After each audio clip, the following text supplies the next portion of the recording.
ছেলের পরীক্ষা থাকলে বা স্কুল থাকলে দিনটা আমার 5টা দিয়েই শুরু হয়, নাহলে নর্মাল দিনগুলো 7টা 8টাও বেজে যায়। সকাল সকাল স্নান ধান সেরে নিয়েছি। আজ ছিল ছেলের পরীক্ষা, তাই ওকেও সকাল সকাল ঘুম থেকে তুলে ওর ঘুমের ক্লান্তিটা মেটাতে একটু খুনসুটি করছিলাম।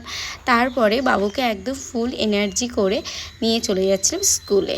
বাবুর পরীক্ষাটা হতে বেশ করে সময় লাগে না, ঘন্টাখানেক মতো, আসা যাওয়ার ট্রেন টাইমে যেটুকুনি সময় লাগে আর কি। তারপরে দুজনে বাড়ি ফিরলাম।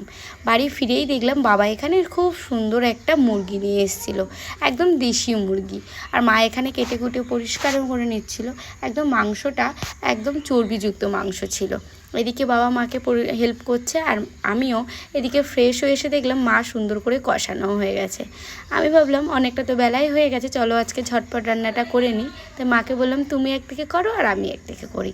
আজ করি একটু মাখা চচ্চড়ি, আমার বড়মশাই খেতে খুব পছন্দ করে, বাড়ির সকল সেই মতো চচ্চড়িটা বসিয়েছিলাম। জানো তো চচ্চড়িটা খেতে খুব সুন্দর হয়।